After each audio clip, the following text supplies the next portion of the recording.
estamos aqui os ouvintes, inicialmente eu queria pedir final, certo? O erro do próprio Ministério Público, quando ele foi apresentar para vocês o termo de denúncia, que o Ministério Público fez. Uma promotora de justiça citou que o réu desse processo estava respondendo um crime de feminicídio com uma qualificadora por motivo torpe. Eu vou explicar para os promotores o que significa motivo torpe. Motivo torpe, na sociedade, trata-se de uma ação que a sociedade repudia, certo? Uma ação suja, de fato. Vou tentar resumir. E o motivo fútil, como a outra promotora de justiça veio nos apresentar, é um motivo banal, certo? Um motivo que não é suficiente para que se pratique aquela ação. Então eu quero que conste em ata isso, certo? Porque nem a própria acusação está conseguindo organizar as ideias e quer pedir condenação de alguém no processo. Então eu quero que conste isso em ata. E dando continuidade à defesa, certo? Como muito bem falado pela doutora Andressa, quero trazer agora os fatos que ela apresentou para a lei tipificada, certo? Tipificada em nossa legislação. E quero enaltecer também que todos esses fatos que ela disse não é a defesa que está criando, não é a defesa que está pronunciando em tese de defesa. Está nos próprios autos do processo. Os promotores de justiça apresentaram para a gente, a polícia apresentou um depoimento e todas as testemunhas também que estavam próximos do local do crime apresentaram seus depoimentos. Então, continuando a tese defensiva, quero trazer todos esses fatos agora para se enquadrar em nossa legislação. Legislação esta que eu, como advogado de defesa, tenho que defender, tenho que seguir de forma inequívoca. Não é uma faculdade eu seguir ou não a legislação nesse momento. Eu tenho plenitude de defesa, então eu posso utilizar de todos os meios necessários para a defesa do meu cliente. O presidente do Conselho de Sentença ele tem que seguir também essa legislação. Os promotores de justiça, a parte acusatória, deveriam sim seguir também. Deveriam. Coisas que não acontecem, como não está acontecendo nesse caso em questão. E vocês são responsáveis por a vida de uma pessoa. Aqui a gente não está falando de uma brincadeira, a gente está falando de como vai prosseguir a partir de hoje a vida do réu desse processo. Ok? Então, assim, ajudando a acusação em lei, citar qual foi o artigo que foi pronunciado o réu desse processo. Ele foi pronunciado no artigo 121, homicídio, matar alguém, com qualificação no parágrafo 2º, no seu inciso 2º, 3º e 6º. O artigo do inciso 2º, que trata-se do motivo fútil, que um promotor disse, outro promotor disse outra coisa. O inciso 3º, que trata-se do motivo cruel, e o motivo 6º, que trata do feminicídio. Eu poderia começar em ordem, tentando desclassificar esses crimes, mas já adiantando para vocês, o que eu quero dizer é que a defesa não vai pedir a absolvição de réu nesse processo. A defesa está, juntamente com o Ministério Público, querendo justiça, certo? Mas a justiça, meus amigos, ela não é só para o acusado. Aliás, exatamente, para a vítima. Ela não é só para a vítima. Ela também deve atingir os seus efeitos ao culpado do processo. O direito é para a vítima e para o culpado. Então a gente aqui só vai defender o direito. A gente não está defendendo réu nenhum. Inclusive eu vou pedir a condenação dele ao final desse processo. Quando eu organizar as ideias, lá no final eu vou fazer as solicitações a vocês. Durante esse período eu vou justificar porque eu estou solicitando isso e vocês ao final vão condenar ele, mas diante dos limites que a lei nos impõe. Porque a lei não é faculdade da gente escolher se quer seguir ela ou não. Porque se fosse assim, a gente rasgaria o código e vocês votariam quem acha mais bonito, o posto do Ministério Público ou o posto da Defesa. Seria assim o julgamento?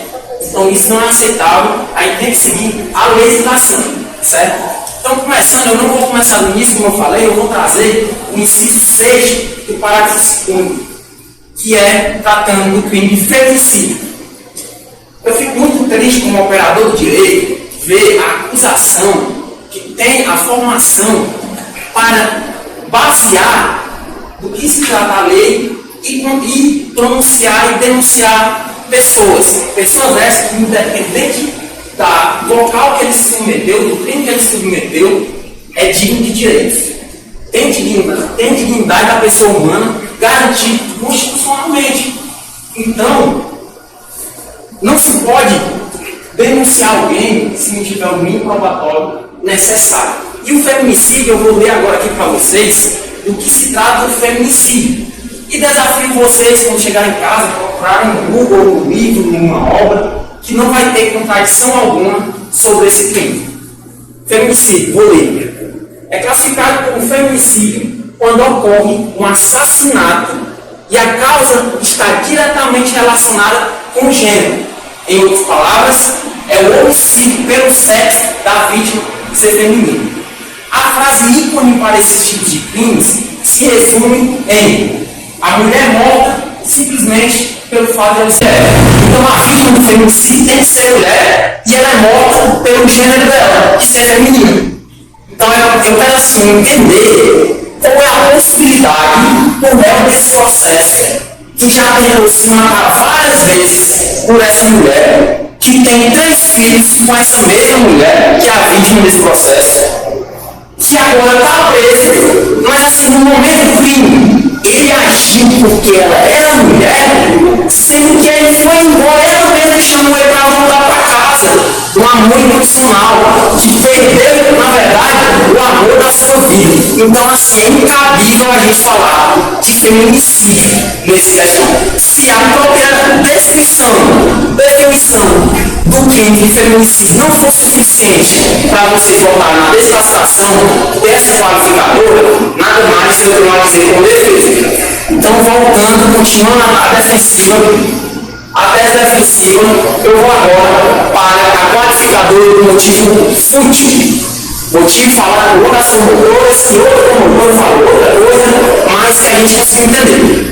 Motivo fútil é um motivo banal, que é insuficiente para a ação ser tomada. A promotora de justiça falou aqui para a gente que o motivo não é suficiente para a ação criminosa.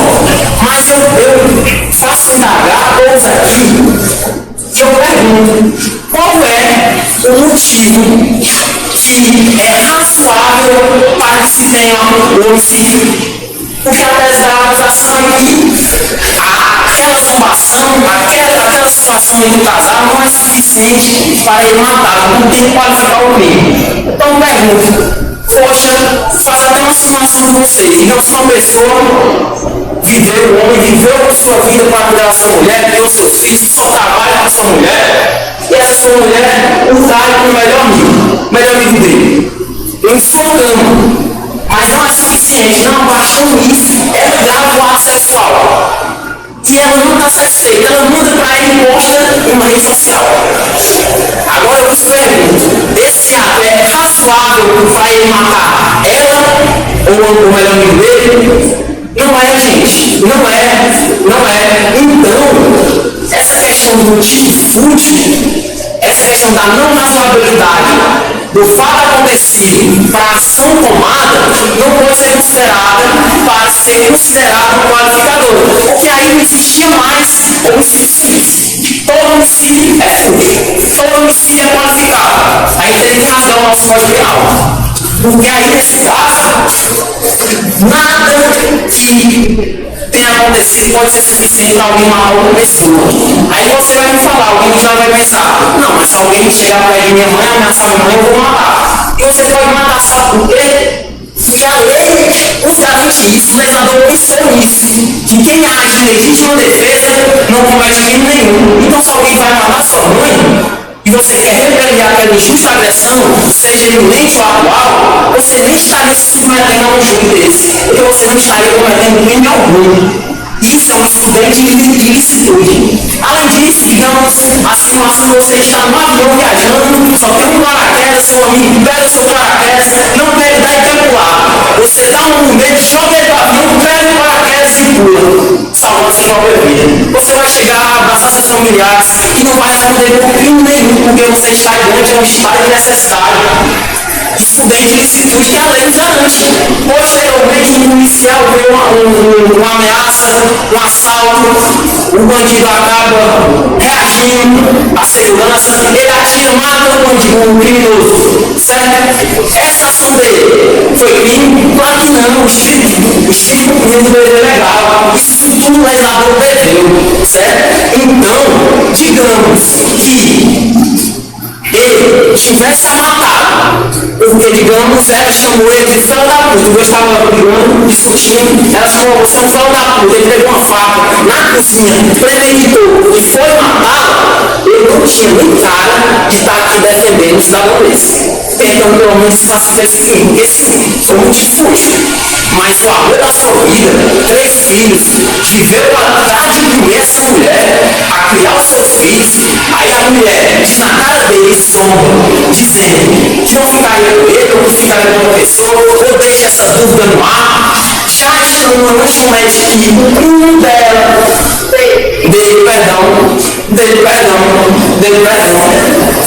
o primo dele ofereceu salários para ela deixá-lo. Aí eu vou perguntar, eu quero saber alguém aqui, nesse justo, já está pensando besteira. Quem não pensaria? Aí eu pergunto novamente, imagina a cabeça dele naquele momento, quando ele fez aquilo, ele acabou com a sua vida. Não é à toa que ele nem tinha local para fugir, isso não foi um fim premeditado. Ele acabou com a sua vida como acabou com a vida dela. E vai pagar por isso. Eu estou aqui para defender ele mesmo pagar, mas também defender o seu direito. Então isso, eu vou pedir a desclassificação do motivo fútil, porque vocês não podem ignorar a lei, vocês Vocês podem votar a faculdade de votar como quiser. Não estou dizendo que vocês precisam votar só no que eu te pedi. Mas pode ter certeza que eu não estou pedindo nada incoerente, estou seguindo a legislação e a mera pertinência do caso. Ok? Passando esse motivo fútil, eu agora, aproveitando a pertinência do assunto, eu quero pedir a aproximação da causa de diminuição de pena, que está previsto no artigo 1º do Código 121, do mesmo artigo que foi pronunciado. Essa causa de diminuição de pena diz que, se ele agir por emoção e através de uma injusta provocação, ele vai ter a pena reduzida pelo presidente do Conselho de Sentença, certo?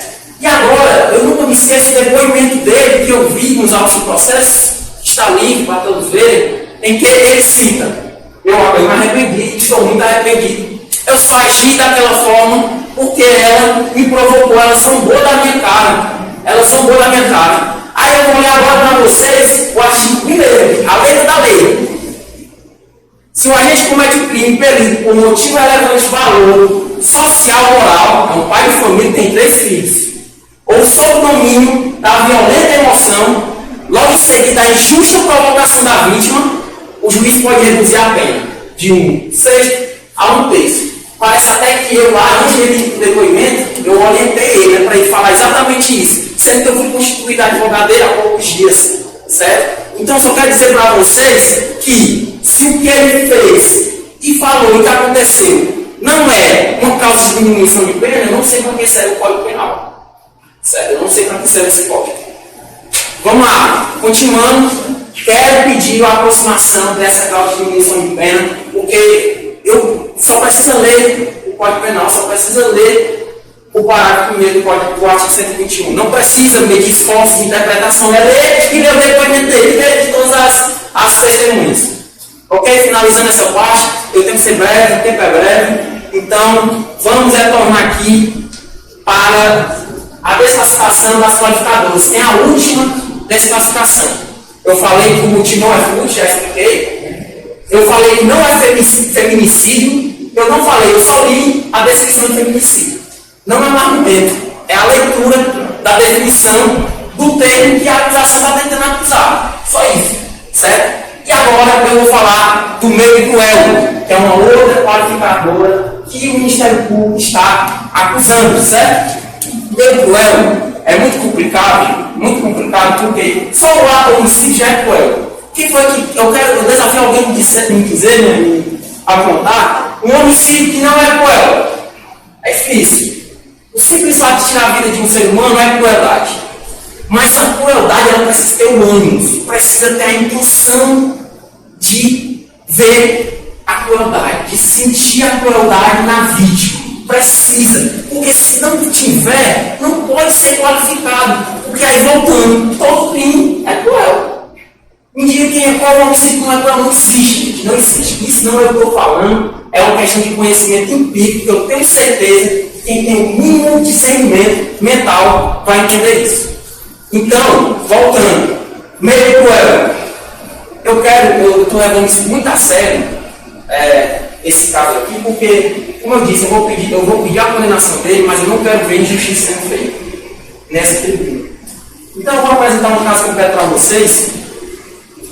O ano de 8 de maio de 2004, há 17 anos atrás, um homem foi esquartejado na cidade de Senador Sá, certo? Por volta das 17 horas da tarde, certo? Por outro homem, através de vingança, no sangue frio, certo? O interessante é que o nome dos pais desse homem se chama Maria Aldebisa e Andeglaça, certo? Eu não vou falar o nome do acusado nessa questão. Mas o que é mais interessante é que esse homem foi esquartejado, ele deixou 4 filhos na terra. E o caçula dele se chama Kian Aquino Carneiro. Eu aqui que vos falo. Então, o meu pai, há 17 anos atrás, ele foi assassinado pelo mesmo crime que aconteceu aqui, por facadas. Foi esquartejado com mais de 15 facadas. Está aqui o laudo técnico, catavérico, 17 anos atrás, não vou entrar em detalhes, mas meu pai ele foi esfaqueado e morto a sangue frio há 17 anos atrás, certo? E aí, muito, poxa, a gente tem coragem de fazer a defesa desse acusado nessa situação? Gente, para começar, como eu estou dizendo, eu vou pedir a condenação dele. Eu vou pedir. Eu não estou defendendo ele, eu estou defendendo o direito que eu estude com muito zelo, certo? E que vocês aqui estão comigo também. E agora, para essa parte da crueldade, eu vou fazer uma mera comparação muito simples, certo? Do caso que aconteceu há 17 anos atrás e o caso deste que a gente está discutindo. Há 17 anos atrás, meu pai foi morto por vingança por um homem que planejou e premeditou todo o crime. Inclusive, ele sabia o horário que ia matar, a cidade que ele ia matar, qual objeto que ele ia matar, além do mais, para onde ele ia fugir. E quanto tempo a polícia ia chegar no local do crime, o local da fuga, quantos dias ele ia ficar na primeira fuga para definitivamente fazer sua fuga final. Nesse caso aqui em questão, o rapaz se entregou, não sabia nem para onde ia fugir. Ele chegou na delegacia, disse que estava arrependido, que acabou com a sua vida, que a faca era um método comum que ele utilizava. Gente, pelo amor de Deus, não vou dizer porcentagem que eu não tenho esse conhecimento agora para falar mentira, mas é atípico um homem utilizar uma faca na cintura, seja para cortar alguma coisa, fazer alguma prática, ou mesmo uma segurança, é totalmente comum. O fato de ele estar com uma faca teve prejuízo para ela, sim, certo? O qual ele tem que ser condenado, mas para ele, muito mais. Infelizmente, ele estava com essa faca, porque se ele não tivesse, talvez ele tinha sido agredido. Ele acabou com a sua vida e deixou 3 filhos para a vida cuidar, porque ele vai ser preso. Eu quero que ele seja preso, eu quero que todo mundo condene ele, mas respeitando o que está na nossa legislação. Ok? E aí, muitas pessoas falam, e a diferença gritante para qualificar a qualificação da tortura nos 2 casos. Primeiro, o cara planejou tudo, a fuga. Ele poderia atirar, ele poderia mandar um pistoleiro, ele poderia ter feito diversos meios, mas não. Ele quis ir lá. Como filho é pesado pensar nisso, mas eu imagino que já estava molando o facão. Levou o facão, sabia onde é que ele ia matar e quis matar como matou, cortando 15 pedaços do corpo dele, a cabeça, órgão genital, o braço, o peito, e após isso fugindo, certo? E no nosso caso aqui, qual é a diferença? O cara estava com uma faca, se ele tivesse com uma pedra, ele tinha jogado, se ele tivesse com um revólver, ele tinha atirado, porque ele perdeu a mente no momento da discussão e do deboche. Então ele só agiu pela mera relevância da emoção, certo? E é por isso que ele deu a facada e acabou com a sua vida no mesmo momento também. Essa é a grande diferença. Aí muita gente, isso é argumento de tese de defesa. Eu provo que não. Está aqui, mandado de prisão, não vou dizer detalhes, mas com validade até dia 29 de maio de 2038, ao acusado que assassinou meu pai. Está aqui, mandado de prisão, porque ele conseguiu premeditar o crime. Ele não fez pela emoção, ele não fez. Ele quis a crueldade, ele teve um ânimo de ser cruel. Nosso caso aqui, o cara não quis ser cruel. Ele quis desponchar aquela raiva interior dele, que ele não conseguiu se controlar. Porque se ele tivesse pensado, ele não tinha feito. Ah, mas ele queria matar. Por que não matar em casa? De um jeito melhor, conseguir fugir. Aí vai matar no horário comercial, no lanchonete, a facadas. Vocês conseguem entender que é muito claro a questão de que ele agiu pela pura emoção, ele não quis ser cruel com a mulher da sua vida. Não quis. Aconteceu, acabou com a vida de uma pessoa, não está aqui entre nós, mas agora estão julgando uma outra vida. E vocês são responsáveis por essa outra vida. Porque uma já se foi. E havendo uma diferença, uma escolha errada de vocês, a gente vai acabar com a outra vida. E é importante dizer que eu não vou pedir, agora não faço os dias, não vou pedir a absolvição dele, vou pedir ele ser condenado, mas eu vou pedir todas as desclassificações das qualificadoras e a aproximação da causa de diminuição de pena. Mas por que eu vou fazer isso? Porque a diferença, gente, de ele pegar 10 a 15 anos, ou a diferença de ele pegar 8 a 12 anos, é diferente de 4 a 5 anos. A acusação pode falar, mas isso é detalhe. Mas fica num presídio de 10 anos, e aí tem que passar mais 5, fica num presídio de 12 anos, podendo passar só 7, porque o direito lhe determinou passar 7, mas por falta de uma defesa qualificada, e às vezes por uma decisão errada dos jurados, você fica 3, 4, 5 anos, que vai sem dúvida acabar com a sua vida. Então é isso, sem mais delongas, eu encerro a defesa fazendo os meus pedidos. O juiz vai perguntar a vocês. A primeira pergunta que ele vai fazer é indagando se, em relação à materialidade do fato, vocês vão botar sim, houve materialidade do fato. Segundo momento, segunda pergunta, ele vai perguntar aos senhores acerca da autoria do fato. Vocês vão responder sim, ele é o autor, ele é o confesso. A defesa está mandando condenar. Sim também, a autoria, ele é o autor. E a terceiro requisito, os senhores responderão se absolve ou não o acusado. Eu quero que vocês votem não. Não é para absolver esse acusado, porque a gente não está para fazer justiça. A gente está para fazer justiça. E ele tem que ser condenado. A quarta pergunta é: o réu agiu sobre domínio de violência e emoção, logo em seguida a injusta provocação da vítima? Aí, gente, pelo que eu falei, pelos fatos que a própria promotoria de justiça falou, pelos autos do processo e pelo mínimo bom senso possível, a gente vai votar sim. Eu peço que vocês votem sim. Porque ele só agiu, inclusive acabou com a sua vida no momento que ele acabou com a vida da mulher da sua vida. A mulher da vida dele. Como ele falou, chorou, nem tentou fugir, não tinha nem para onde fugir. Como é que uma pessoa planeja matar uma outra e não sabe nem para onde vai livrar o flagrante que seja? Não tinha advogado, não tinha nada, gente. Não tinha nada. E a quinta pergunta, a quinta, a sexta e a sétima vai ser sobre as qualificadoras.